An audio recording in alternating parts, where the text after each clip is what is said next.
I'm taking off that plastic coat that you get.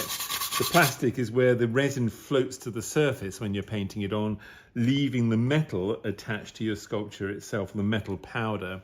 So that when you shine it up, you're taking off that plastic coat and polishing up the metal. And this gives you, again, an almost impossible to see seam. So all of this is brand new, actually, because when I put the sculpture together, which I couldn't do, this is what I call a layered sculpture, I didn't get the positioning of this bison quite right.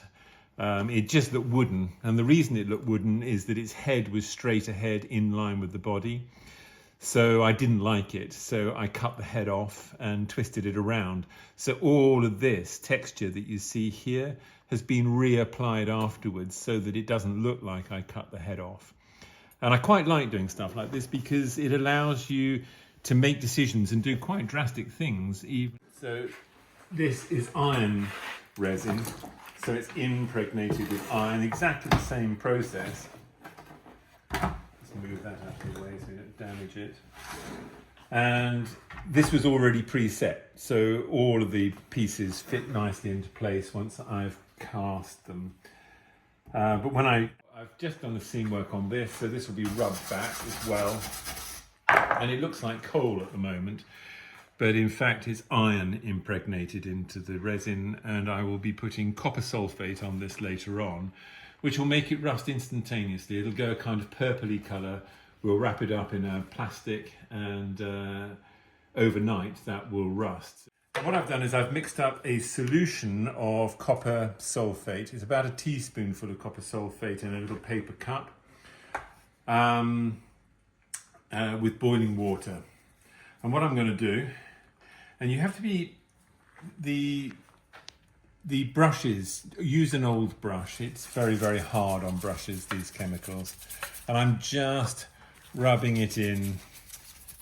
And I'm going to work around it systematically so I don't miss anything, because it doesn't appear straight away to change colour. So I'm working on the underneath first. And I'm just rubbing it in with a wire brush.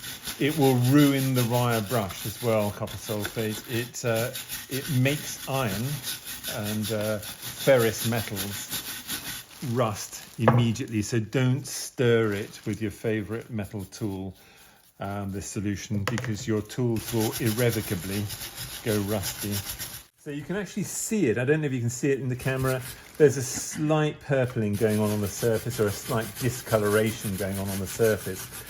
That means that the copper sulfate's taking nicely. So this has been left in there overnight, and we're going to open it up now and see what we've got. So what I've done is put a plastic bag over the whole thing so that the moisture content is kept all around the rusted item. And hopefully we'll get, we should have something. Oh wow. Oh, that's come out really well. So that black iron now has changed into a beautiful rust finish.